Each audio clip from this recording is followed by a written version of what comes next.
한반도의 산골마을, 특히 강원도 인제에는 전해오는 수많은 민속신앙과 전설이 존재합니다.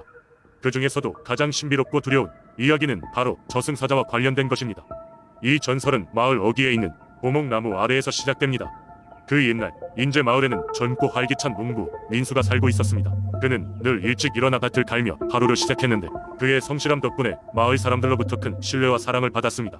그러던 어느 날 밤 민수는 잠을 자던 중 이상한 꿈을 꾸게 됩니다. 꿈속에서는 낯선 남자가 검은 옷을 입고 그의 집 앞에서 그를 기다리고 있었습니다.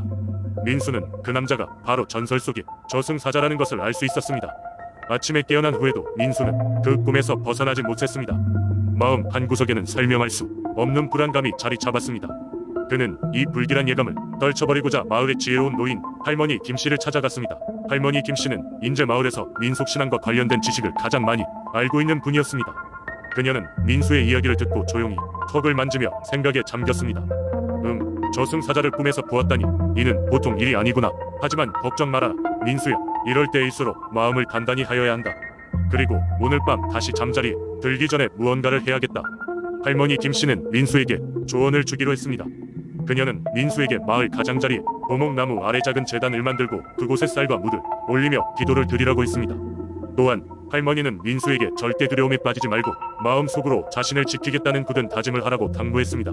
그날 밤 민수는 할머니의 지시에 따라 준비를 마친 후 고목나무 아래 앉아 마음을 가다듬었습니다. 밤하늘은 별로 가득 차 있었고 달빛은 그의 얼굴을 은은하게 비추고 있었습니다. 그는 조용히 기도를 마친 후 자리에서 일어났습니다. 민수가 집으로 돌아오자마자 그는 다시 깊이 잠에 들었습니다. 그런데 이번에는 저승사자가 그를 찾아왔지만 예전과는 조금 다른 모습이었습니다.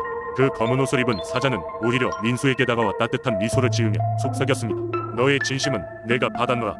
두려워하지 말고 내가 해야 할 일을 하거라. 그 순간 민수는 두려운 감정 대신 희망과 결심이 깨어나는 것을 느꼈습니다. 그 후 민수는 할머니 김씨의 가르침을 따라 마을을 위해 힘쓰는 것을 멈추지 않았습니다. 그는 마치 저승사자의 축복을 받은 사람처럼 어떤 위기에도 흔들리지 않고 모두가 방황할 때에도 중심을 잡을 수 있었습니다. 시간이 흘러 마을 사람들은 민수가 겪었던 그 신비로운 경험을 전설로 여기며 저승사자와의 만남이 단순한 꿈이 아닌 신성한 축복이었음을 깨닫게 되었습니다. 이 이야기는 인제 마을을 넘어 다른 지역까지 퍼져나갔고 더 많은 사람들에게 인제 마을과 그곳에 민속신앙에 관한 경외심을 주었습니다. 두 번째 이야기, 옛날 옛적 전북 진안군의 깊은 산간 마을에 작은 호수가 있었다. 사람들은 이 호수를 용가모라고 불렀는데 그 이유는 호수가 마치 용의 눈물처럼 맑고 푸르렀기 때문이다. 전해지는 바에 따르면 이 호수에는 오래전부터 신비로운 힘이 깃들어 있었다고 한다. 진안의 사람들은 이 호수를 신성한 장소로 여겼다. 농사가 잘 되지 않을 때나 마을에 재앙이 닥쳤을 때 사람들은 용가모 근처로 모여들어 제사를 올리고 간절히 기도했다. 비록 과학적으로 설명할 순 없지만 오랜 시간 동안 이러한 기도가 끝난 뒤에는 항상 마을에 평화가 찾아왔다고 한다. 용가모에 얽힌 이야기 중에서도 가장 유명한 것은 용의 전설이다.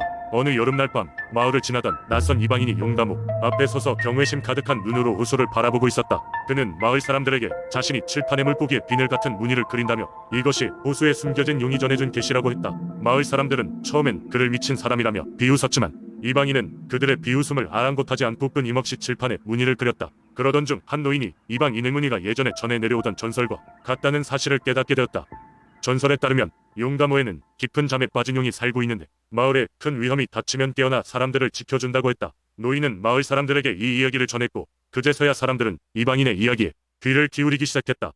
마침내 마을 사람들은 이방인을 따라 용가모 근처에서 큰 제사를 열었다.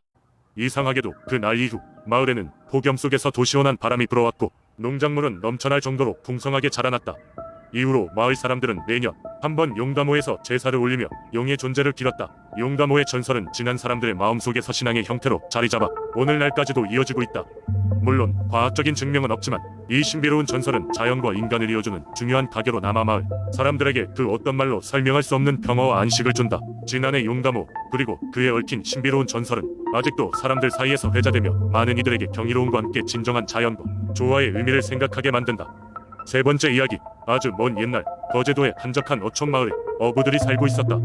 이곳은 사방을 둘러싼 푸른 바다와 풍부한 해산물 덕분에 주민들은 바다와 함께 살아가며 하늘과 바다의 신에게 늘 감사하는 마음을 가지고 있었다. 하지만 100년에 한 번씩 몰려오는 끔찍한 폭풍우는 마을에 큰 위협이 되었고 이를 두려워한 주민들은 점점 고개를 떨구며 살아가야 했다.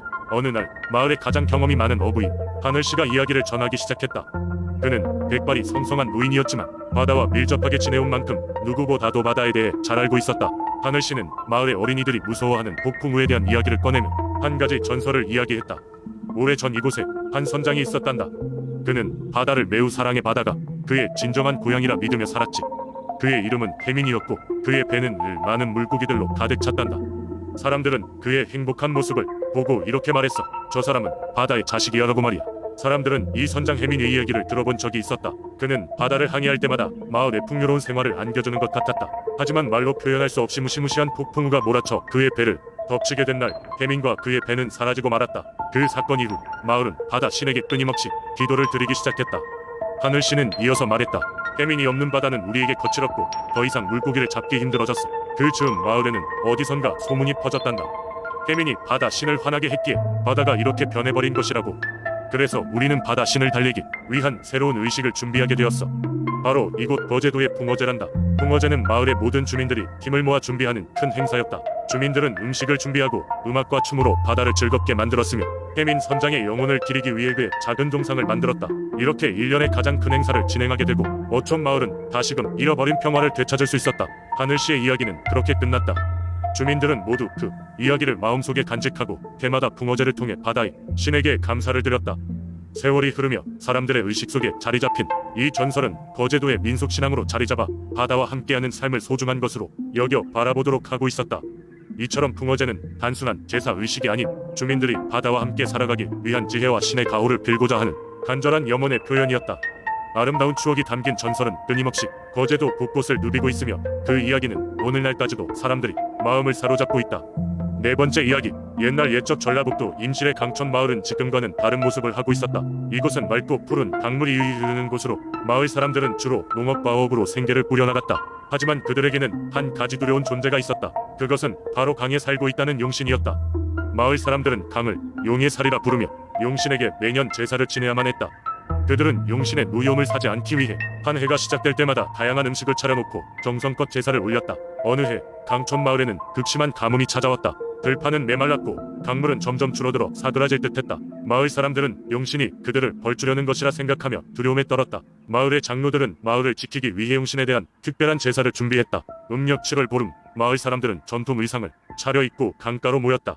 그들은 용신이 좋아한다는 고기와 과일, 술을 풍성하게 차려놓고 정성을 다해 용신의 이름을 부르며 빌기 시작했다. 그러나 제사가 끝나고 며칠이 지나도 비는 오지 않았다. 오히려 강촌 마을의 하늘은 더 밝아졌고 뜨거운 태양이 대지를 태우고 있었다. 마을 사람들은 점점 희망을 잃어갔다. 그러던 중 마을의 어린 소년 하나가 용신을 직접 만나기 위해 강가로 갔다. 그는 용신에게 물었다. 왜 우리에게 비를 내려주지 않는 거예요? 우리는 당신을 섬기며 살아가고 있습니다.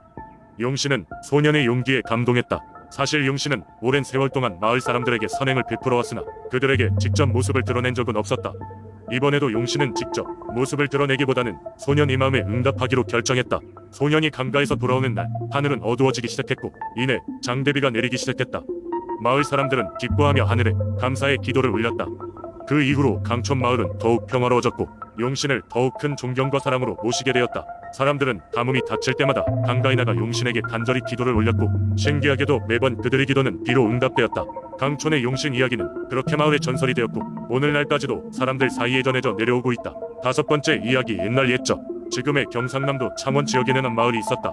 이 마을 사람들은 땅이 비옥하고 기후가 온화하여 농사를 짓기에 좋은 환경을 가지고 있었지만 자주 홍수와 가뭄을 겪으며 어려운 시기를 보내곤 했다. 농사뿐만 아니라 여러 가지 이유로 인해 마을 사람들은 늘 불안한 마음을 안고 살아갔다. 그러던 어느 날 마을에 한 노인이 나타났다. 그는 자신을 포도왕이라고 소개했다.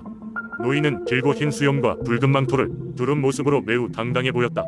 포도왕은 마을 사람들이 오랜 세월 겪고 있는 고난을 들으며 고개를 끄덕였다. 내가 이 마을을 지켜주겠다 라고 선언한 그는 들판 한가운데에 커다란 바위 하나를 세웠다. 마을 사람들은 처음엔 그 바위가 무슨 소용이 있을지 의심스러워했다. 하지만 시간이 지나면서 포도왕의 존재는 점차 신비로워지기 시작했다. 어느 날 갑작스럽게 폭우가 몰아쳐 마을에 강이 넘치기 시작했을 때였다. 홍수가 시작되자 포도왕이 세운 바위에서 푸른 빛이 뿜어져 나오더니 물이 서서히 빠지기 시작했다. 마을 사람들은 이 기적을 보고 포도왕이 힘을 인정하지 않을 수 없었다. 그 뒤로도 몇 번의 위기가 있었지만 바위는 항상 마을을 지켜주었다. 극심한 가뭄이 닥쳤을 때는 마을의 바위 주위로 신비한 이슬이 맺혀 사람들이 물을 모을 수 있게 도와주었다. 이러한 기적들은 포도왕이라는 이름을 더 널리 알리는 계기가 되었다. 마을 사람들은 매년 포도왕을 위한 축제를 열어 그의 은혜에 감사하며 자신들의 염원을 바위에 걸었다. 포도왕은 이후로도 여러 세대를 통해 마을을 지켜주는 수호신으로 공경받았다. 마을은 훗날 창원이라는 이름을 갖게 되었고 사람들은 전설 속 포도왕의 이야기를 통해 자연의 힘을 두려워하고 존경하는 법을 배우게 되었다. 적어도 전설에 따르면 포도왕의 바위는 여전히 창원의 한 곳에 있다고 한다. 이제는 바위의 신비한 힘을 믿지 않는 사람들도 많지만 그들은 모두 마음 한켠에 포도왕의 전설을 기억하며 어떤 어려움이 닥쳐도 이겨낼 수 있을 거라 믿고 있다.